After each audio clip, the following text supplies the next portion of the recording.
Hello বন্ধুরা, welcome to my channel ঈশার রান্নাঘর। আজকে আমার রেসিপি হলো আলু বেগুন দিয়ে চিতল মাছের ঝোল। চিতল মাছ কিন্তু আমরা কম বেশি সবাই খুব পছন্দ করি, আর এই চিতল মাছের রেসিপিটাই আজকে তোমাদের সাথে আমি শেয়ার করছি। চলো দেখে নেওয়া যাক আজকের রেসিপি। প্রথমে দেখো, এখানে আমি চিতল মাছের পেটগুলোকে নিয়েছি, আর এখানে গাদাও ছিল। তো মাছগুলোকে বেশ ভালো করে পরিষ্কার করে ধুয়ে নিয়েছি। আর এই মাছের গায়ে কিন্তু একদম ছোট ছোট আঁশ থাকে, সেটাকে কিন্তু আমি চামচ দিয়ে ভালো করে ফেলে দিয়ে তারপর ধুয়েছি। এখানে দেখো, মাছের মধ্যে আমি দিয়ে দিলাম পরিমাণ মতো নুন আর হলুদ। এবারে মাছটাকে খুব ভালো করে মাখিয়ে 5 থেকে 10 মিনিট মতো রেখে দিচ্ছি। আর এখানে দেখো, এখানে রয়েছে নতুন আলুগুলোকে ছোট ছোট টুকরো করে দিয়েছি, আর নিয়েছি অল্প একটু বেগুন। আর মাছটাকে নুন হলুদ দিয়ে মাখানোর পর দেখো, তোমাদেরকে আমি মাছের সাইজটা দেখিয়ে দিচ্ছি। এই যে দেখো কতটা বড়। আচ্ছা, এবারে মাছগুলোকে আমি ভালো করে ভেজে নেব। প্রথমে দেখো, কড়াই আমি শুকনো খোলায় অল্প একটু জিরে ভেজে নিয়েছি, তারপর দিয়ে দিয়েছি সর্ষের তেল।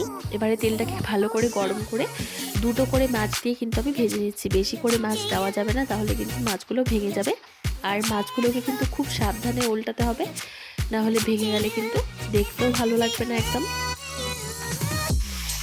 এই যে দেখো, মাছটাকে আমি ভেজে তুলে নিয়েছি। তারপর পরে আরও একটু সর্ষের তেল দিয়ে তার মধ্যে আমি জিরে ফোড়ন দিয়ে দিলাম আলু আর বেগুন।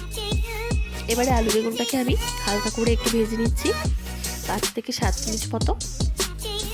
এই যে দেখো, আলু বেগুন আমার লালচে করে ভাজা হয়ে গেছে। এর মধ্যে আমি দিয়ে দিচ্ছি পরিমাণ মতো কাঁচা লঙ্কা বাটা, 2 থেকে 3 চামচ মতো কাঁচা লঙ্কা বাটা দিচ্ছি।